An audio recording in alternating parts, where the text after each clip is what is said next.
Dok, tadi kan dokter sempat mention ada apa ya, pola IF itu kan beragam ya, ada yang 16-8 lah, ada 5-2 gitu kalau nggak salah Iya, ya dok ya. betul. Nah ini sebenarnya yang paling aman dan efektif itu pola IF itu yang seperti apa? Terus mungkin dokter juga bisa kasih contohnya nggak sih, begitu kita buka puasa tuh kita seharusnya makan apa sih yang tepat gitu ya. Nah terus waktunya juga mulainya kapan, buka puasanya kapan, itu yang paling bagus tuh gimana dok? Oke, kalau pertanyaan cukup banyak. Ada 3 ya pertanyaan langsung Oke, diberondong ya dokternya ya. emang menarik sekali karena intermittent fasting itu ada berbagai jam. Iya. Ada yang 16-8 itu yang pada umumnya dikerjakan oleh masyarakat umum karena lebih fleksibel, lebih mudah juga. Kemudian 16-8 itu adalah 16 puasa 8 jamnya adalah berbuka. Kemudian ada yang 52. 52 itu 5 hari berturut-turut dia normally, artinya makan seperti biasa. Kemudian yang 2 harinya dia betul-betul strict restrict. Itu yang seperti itu. Kemudian ada 2 yang hari itu full. full dia restrict banget, Jadi benar-benar paling hanya 200-400 kalori gitu. Tetap boleh makan tapi boleh dibatasi makan tapi sangat kalorinya. minimal sekali. Oke. Kemudian ada yang alternative day yang biasanya sehari tadi yang sehari puasa, sehari berbuka, sehari puasa, sehari berbuka. Nah, ada yang seperti itu. Nah, apakah ini akan masing-masing orang akan bisa gitu kan? Pada hakikatnya kalau mau kita smart 16-8 adalah yang paling baik untuk dikerjakan untuk orang awal, untuk pemula.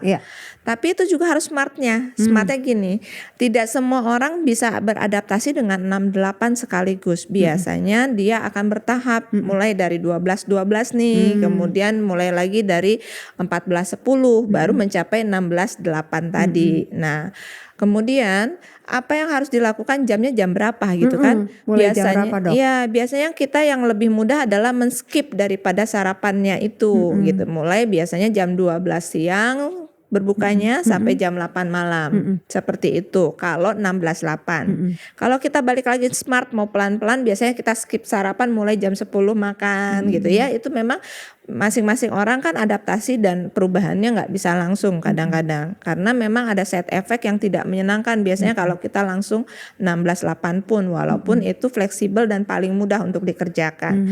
Nah, pada jendela makan, apa yang harus kita lakukan?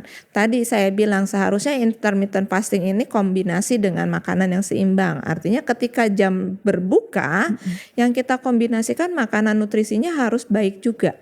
Yang kita pastikan betul adalah proteinnya nggak boleh kurang.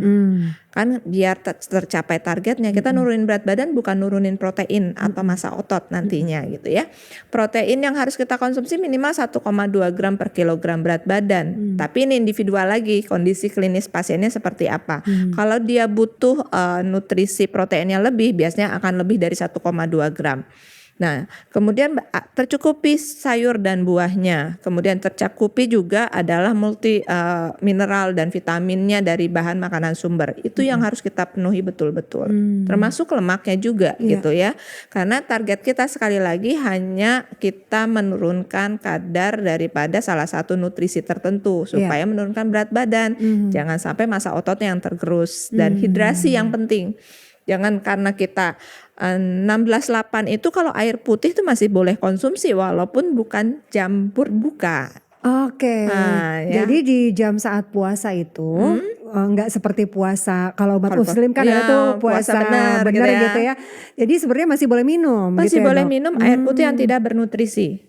Oke. Kalau air putih kan tidak ada kadar gulanya dong, dan tidak ada kalorinya. Oke. Gitu. Teh atau kopi yang tanpa gula itu gimana, Dok? Boleh juga, tapi oke. ingat kadang-kadang itu membuat haus.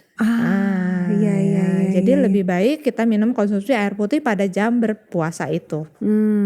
Oke. Jadi yang paling aman dan efektif sebenarnya 16-8 ya, Dok ya. Tapi itu bisa dilakukan secara bertahap. Betul sekali. Iya. Terus cara kita menentukan pola yang cocok ya, selain tadi berkonsultasi ya, apakah kita juga sebenarnya harus mengenali tubuh kita tuh yang Seperti apa? seperti apa gitu ya, Dok, ya? Iya betul. Jadi kalau misalnya kita mau, ibaratnya kita belum sempat konsultasi atau bagaimana, kita mau tetap mengerjakan itu ya silahkan. Tetapi kita kenali kondisi klinis kita sendiri. Apakah keluhan yang kita alami sudah cukup mengganggu ketika kita menjalankan itu? Itu yang bisa mengontrol diri sendiri. Misalnya tiba-tiba pusing, nggak nyaman, perutnya nggak enak dan sebagainya, atau bahkan mengganggu sistem hormon kita tadi seperti haidnya kok jadi begini ya, nggak teratur, ada yang salah nggak ya? Atau misalnya kok terasa pegel-pegel, kita cek kolesterol, ternyata kolesterol kita naik dan sebagainya, atau asam urat kita naik. Nah itu harus controlling lagi sama diri kita sendiri. Ada yang salah nggak ya dengan asupan kita sehari-hari pada saat jendela berbuka tersebut? Atau ya lebih pastinya tadi, kalau mau pasti ya kita konsultasikan. Tapi kalau belum sempat ya kita kenali dulu. Kalau memang belum sempat juga, kita balik dulu ke diet kita seimbang dulu. Jadi kita kembalikan ke natural dulu. Oke. Seperti itu.